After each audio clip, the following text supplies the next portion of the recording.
भारतीय शास्त्रीय संगीत अपने आप में बहुत कुछ समेटे हुए है।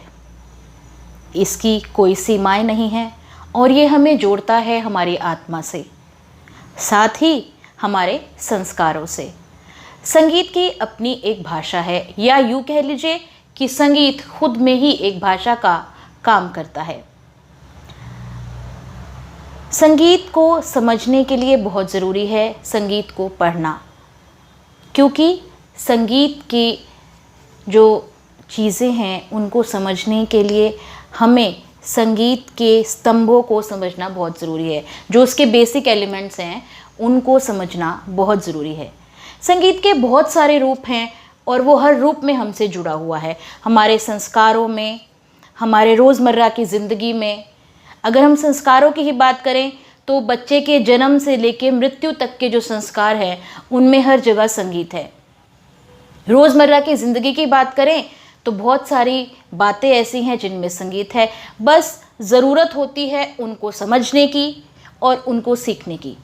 हम कहते तो हैं कि चिड़िया बाहर चहचहा रही है, लेकिन क्या कभी ये चीज़ हम सोचते हैं कि वो जो चिड़िया चहचहा रही है उसमें भी तो संगीत है, या जो हवा चल रही है उसमें भी तो संगीत है, क्योंकि संगीत में भी लय है और हवा में भी लय है।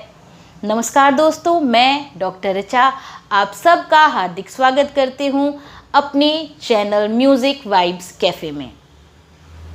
संगीत हमारे भाव को दिखाने का सबसे बड़ा और सबसे आसान माध्यम है, या यूँ कह लीजिए कि हमारे इमोशंस को जोड़ने का हमारे मन के साथ संगीत ही एक साधन है।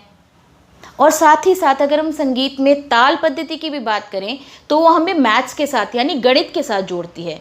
दूसरी साइड में फिज़िक्स के साथ भी संगीत जुड़ा हुआ है और साथ ही साथ मेडिकल साइंसेस के साथ भी संगीत जुड़ा हुआ है, क्योंकि आजकल तो ये आम बात हो गई है कई स्थानों पे कि संगीत के ज़रिए लोगों का इलाज किया जा रहा है। ख़ास तौर पे जो हाइपरटेंशन के मरीज़ हैं, जो डिप्रेशन के मरीज़ हैं, उनको संगीत सुनाकर डिप्रेशन से और बीपी की प्रॉब्लम को ख़त्म किया जा रहा है।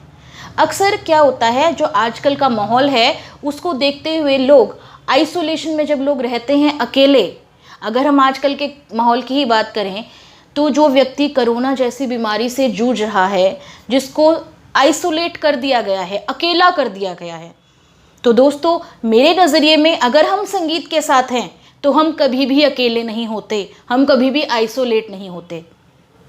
उसके लिए बहुत ज़रूरी है संगीत का होना, क्योंकि संगीत उसे उस आइसोलेशन से, उस अकेलेपन से निकाल लाता है। और अगर हम बात करें संगीत को सुनने की, उसको समझने की, तो वो भी उसको समझने के लिए भी ज़रूरी है उसका ज्ञान होना। साथ ही संगीत हमें एक अलग खुशी देता है, एक उत्साह हमारे अंदर भर देता है। जो एक नकारात्मकता हमारे मन में भर जाती है कई बार विचारों को लेके, उसको ख़त्म कर देता है और एक सकारात्मक जो प्रभाव है वो हमारे मन पे छोड़ता है। जब हम किसी वजह से टेंशन में होते हैं, या यूँ कह लीजिए कि बच्चों के एग्ज़ाम्स होते हैं तो वो रिलैक्स फील नहीं करते, तो संगीत जो है हमारे मस्तिष्क की तरंगों के साथ जुड़कर हमारे मस्तिष्क को, हमारे दिमाग को रिलैक्स कर देता है, उसकी थकावट को, हमारे शरीर की थकावट को रिलैक्स कर देता है और जो हमारी कंसंट्रेशन पावर है उसको बढ़ा देता है। और रोज़मर्रा की ज़िंदगी में हम सब जानते ही हैं, इतने सारे उत्सव आते हैं, तीज आते हैं, त्यौहार आते हैं, उनमें संगीत अपनी एक अलग ही छटा बिखेरता है। ये तो हम सब जानते ही हैं। पर दोस्तों हिंदुस्तानी शास्त्रीय जो संगीत है वो बहुत प्राचीन है। वो कहाँ, कैसे, कब शुरू हुआ, इसके बारे में अनेक मिथ्याएं हैं, अनेक कथाएं हैं, लेकिन संगीत हमारे जीवन से जुड़ा हुआ है, ये सब हम जानते हैं। और अगर बात करें संपूर्ण संगीत की तो संगीत में 3 कलाएं यानी परफॉर्मिंग आर्ट्स आते हैं। पहला हमारा गायन, जिसमें हम गाते हैं, जिसमें हमारा गला काम करता है। दूसरा वादन यानी प्लेइंग इंस्ट्रूमेंट्स, किसी भी इंस्ट्रूमेंट को, किसी भी वाद्य को बजाना। और तीसरा आता है डांस यानी नृत्य, जो हमें एक अलग ही अनुभूति का एहसास कराता है।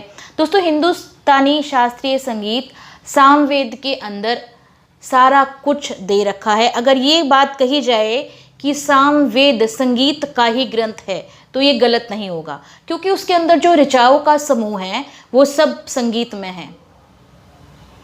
और दूसरी तरफ अगर हम बात करें, संगीत फिजिक्स के साथ जुड़ता ही है, ताल पद्धति के साथ भी जुड़ता है, साइंसेस के साथ भी जुड़ता है। बच्चों की कंसंट्रेशन पावर को बढ़ाने के लिए संगीत काम करता है। और आम जीवन में संगीत को अगर हम लेके चलें तो संगीत को सीखना एक अच्छी बात है। संगीत को सीखने के लिए उसके बेसिक एलिमेंट्स को जानना बहुत ज़रूरी है। स्वर क्या है, सप्तक क्या है, गमक क्या है, मुर्की क्या है, इसका पता होना बहुत ज़रूरी है। अगर आप संगीत के बारे में कुछ नहीं जानते और आप किसी ऐसे कॉन्सर्ट में चले जाते हैं जो हिंदुस्तानी क्लासिकल म्यूज़िक का कॉन्सर्ट है, तो कहीं ना कहीं आपको ये फील ज़रूर होगा, आपको ये महसूस होगा कि क्या चल रहा है, क्योंकि आपको वो चीज़ें समझ नहीं आएंगी, आप उसके साथ रिलेट नहीं कर पाएंगे, आप उस संगीत के साथ जुड़ नहीं पाएंगे। तो संगीत के साथ जुड़ने के लिए संगीत की एक शिक्षा लेना और उसे समझना बहुत ज़रूरी है। अगर हम आम आदमी से पूछते हैं कि संगीत क्या है, चलिए मैं आपसे ही पूछती हूँ कि संगीत आपके विचारों में क्या है। मुझे कमेंट बॉक्स में लिख के बताइएगा, आप सब जो भी इस वीडियो को देखें, कि आपके विचारों में संगीत की क्या परिभाषा है, आप संगीत को क्या मानते हैं, आपके लिए क्या है। पर अनफॉर्चुनेटली दोस्तों, लोग क्या कहते हैं, संगीत क्या है, और दिस थिंग, ये क्या है, ये हमारी ताल पद्धति है, और ये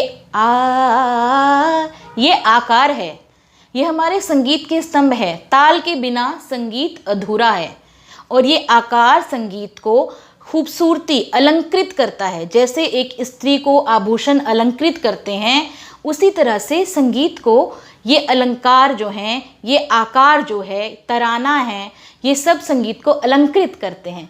इंडियन क्लासिकल म्यूज़िक के बारे में जितनी भी बात की जाए वो कम है, क्योंकि ये इतना ज़्यादा जो इसका क्षेत्र है वो बढ़ा हुआ है कि इसको धीरे धीरे समझ के ही आप संगीत के सागर में गोते लगा सकते हैं।